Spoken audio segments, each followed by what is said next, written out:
മുമ്പ് തമാശകളുടെ മാലപ്പടക്കത്തിന് തിരികൊളുത്താൻ മനസ്സ് തുറന്ന് ചിരിക്കാൻ നടനം 2K26 വേദിയിലേക്ക് ഒരു കോമഡി സ്കിറ്റുമായി എത്തുന്നു ആരോൺ ആൻഡ് ടീം.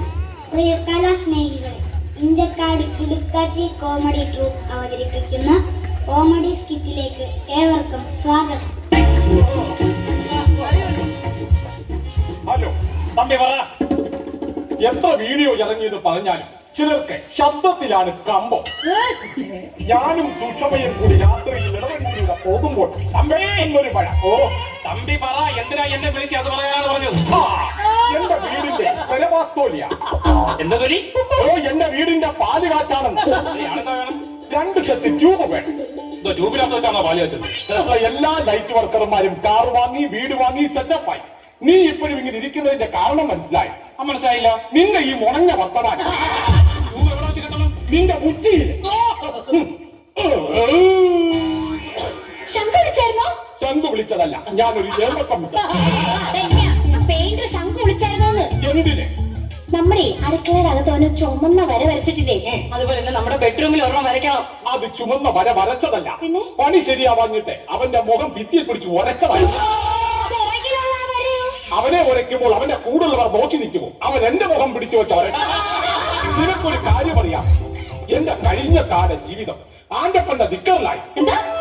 ആൻഡോമാൻ നിക്കോബാറിൽ കടലിലും കപ്പലിലും പണി ചെയ്ത് ഞാൻ കോടികൾ ഉണ്ടാക്കി,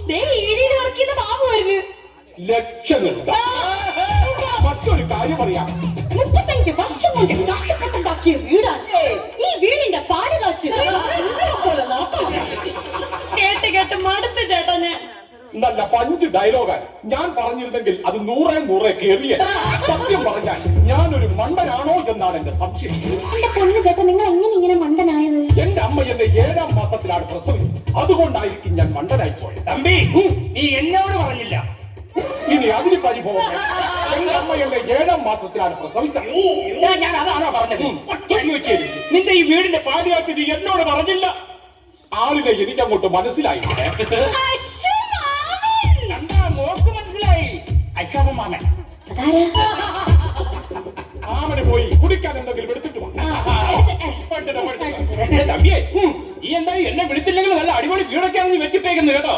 കപ്പലിൽ ജോലി ചെയ്ത് ഒരുപാട് കഷ്ടപ്പെട്ടുണ്ടാക്കിയ വീടാണ്. ഈ വീടിന്റെ ഭിത്തി എന്റെ മുഖമാണ്. ഈ വീടിന്റെ ജനലുകൾ എന്റെ കൈകളാണ്. ഇതിന്റെ കട്ടിള എന്റെ കാലുകളാണ്. ഇത്ര നല്ലൊരു വീട് വെച്ചിട്ട് കട്ടള എന്താ പറഞ്ഞു വെച്ചത്? ചെറിയൊരു പ്രശ്നമുണ്ട് കേട്ടോ. വീട് കൊള്ളാം, പക്ഷേ വീട് നിൽക്കുന്നത് വാസ്തു തെറ്റിച്ചാണ്, വാസ്തുവിലല്ല. അതുകൊണ്ട് കവാടം പൊളിക്കണം. ഇനി മിണ്ടിയാൽ മാമന്റെ കവാലം പൊളിയും. ഇത് ചില്ലറക്കാരല്ല ഈ വീട് പണിഞ്ഞത്. ഭിത്തി ദിനേശൻ, ജനൽ രമേശൻ, കവാടം ശ്രീകുമാർ.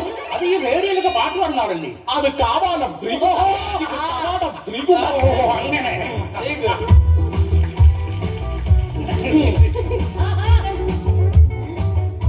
അയ്യോ, നിങ്ങൾക്ക് എന്തെങ്കിലും നോക്കുന്നേ? ചേച്ചിയെ മനസ്സിലായില്ലേ? ഇല്ല, മനസ്സിലായില്ലേ? എനിക്ക് മനസ്സിലായില്ല. മനസ്സിലായില്ലേ? ഇല്ല, മനസ്സിലായില്ല. മാവ് പിടിക്കുക.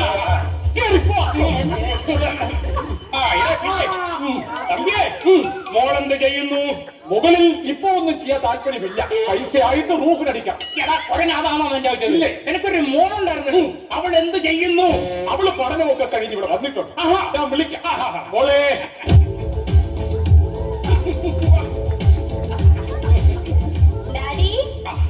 ഡാഡി നാമോ വിളിക്കുന്നത്? അതെ. ഭഗവാനി, ആളുകൾ നിൽക്കുന്ന അല്ലേ ഒന്ന് ചിരിക്കായിരുന്നു. ഇല്ല, അറിയില്ല. മോള് കല്യാണം കഴിക്കാൻ പന്തലിൽ കയറുമ്പോൾ ഈ കാൽ തൊട്ട് വന്നിച്ചിട്ട് വേണം കയറാൻ.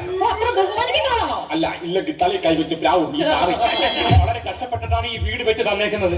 അതുകൊണ്ട് മോള് നല്ലോണം പഠിച്ച് ഒരു ജോലിയൊക്കെ മേടിക്കണം കേട്ടോ. എനിക്കറിയാം പൂപ്പ, ഡാഡി ഇങ്ങനെ നിൽക്കുന്നതിലും ഡാഡിയുടെ ഒരു സൈഡ് പുകഞ്ഞോണ്ടിരിക്കുക. അപ്പൊ ഇത് ഡാഡിയല്ല, ബീഡി.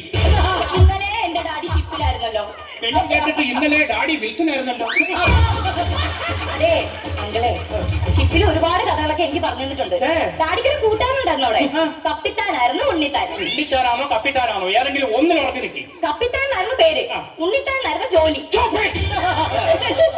സംസാരിക്കാൻ ഞാനിവിടെ ഉള്ളപ്പോൾ മുകളിൽ നിന്ന് കഷ്ടപ്പെടണം.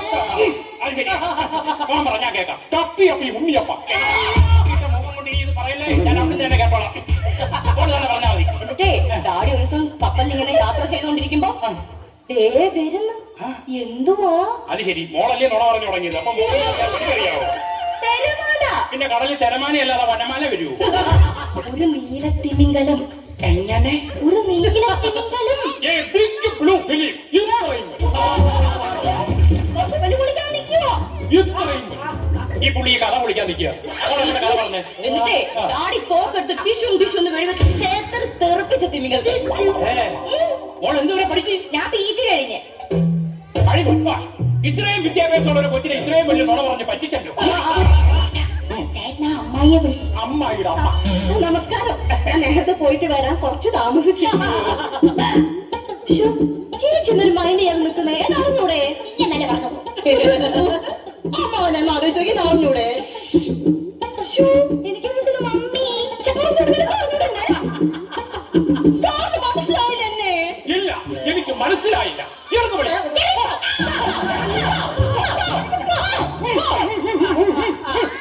അറിയാവുന്നവർക്കൂടെ ബിരിയാണി ഇല്ല, അപ്പോഴറിയാൻ മേലാത്തവർ കയറി മാമ പുഴുക്കെടുക്കട്ടെ, പുഴുക്ക്. കാര്യം അറിയാം. കപ്പലിലെ AC റൂമിലിരുന്ന് ഞാൻ ഒരുപാട് കഷ്ടപ്പെട്ടു. അങ്ങനെ എന്റെ 30 വർഷത്തെ കഷ്ടപ്പാടിന്റെ വിയർപ്പാണ് ഈ വീട്. AC റൂമിൽ ഇരുന്ന് വിയർക്കണമെങ്കിൽ നിനക്കെന്തോ മാരകമായ കാണിക്കണം കേട്ടോ. ഞാൻ മറ്റേ ഐസ് കട്ടയുടെ കഥ പറയട്ടെ? ഞാൻ പറയും. മോള് പറ, ഞാൻ കേട്ടോ. ഡാഡിയെ ഒരു ദിവസം രാത്രിയില് കപ്പലിന്റെ സിറ്റ് ഔട്ടിൽ പോയിരിക്കുവായിരുന്നു. സ്രാവ് ചാടി കപ്പലിലേക്ക് കയറി. ഡാഡിയുടെ കൈയാണെങ്കിൽ ശൂന്യം. അപ്പോഴേ ഞാൻ പറഞ്ഞില്ലേ ആവശ്യമില്ലാത്ത കഥ പറയണ്ട എന്ന്. എന്നിട്ടേ ഈ സ്രാവ് ചാടി ഡാഡിന് ഒരു കടി. ഇവൻ നടക്കുന്ന സ്രാവ് നടക്കുന്നവർക്ക് ഇങ്ങനെ എന്നിട്ടേ ഡാഡി എന്തെയ്യോ, ഓടിപ്പോയ ഫ്രിഡ്ജ് തുറന്ന് വലിയ ഐസ് കട്ട എടുത്ത് വാളിന്റെ ഷേപ്പിൽ അങ്ങ് വെട്ടി. അതുവരെ ഈ സ്രാവ് അവിടെ വെയിറ്റ് ചെയ്ത്. അതെനിക്കറിയത്തില്ല, പക്ഷെ രണ്ടാമത്തെ സ്രാവിന്റെ ചാട്ടത്തില് ഡാഡി ആ വാളെടുത്ത് ഒരൊറ്റ പെട്ട് കൊന്നില്ലേ.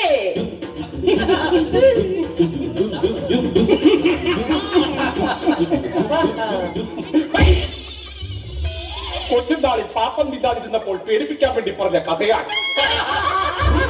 ചെയ്യരുത്. അപ്പോഴേ പറഞ്ഞില്ലേ ആവശ്യമില്ലാത്ത കഥകൾ പറയരുതെന്നും. വിദ്യാഭ്യാസമില്ലെന്ന് നല്ല വിവരമാണ്. അതെ, ഡാഡി നോക്കുമർമ്മം കൊണ്ട് ചൂരെ പിടിച്ചൊരു കഥ കൂടെ ഉണ്ട്. അങ്ങനൊരു കഥയില്ല.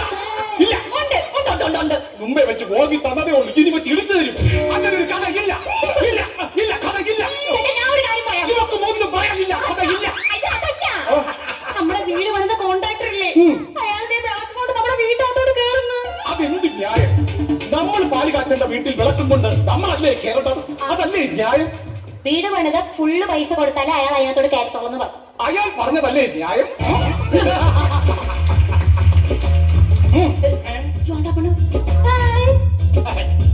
നിങ്ങൾക്ക് ഇപ്പൊ എന്നെ മനസ്സിലായില്ലേ? ഇല്ല. ഞാൻ നിങ്ങളുടെ വീട് പണിത കോൺട്രാക്ടറുടെ ഭാര്യ. അയ്യോ, എനിക്ക് നിങ്ങൾക്ക് ഒരു കാര്യം പറയാനുണ്ട്. പറയാം.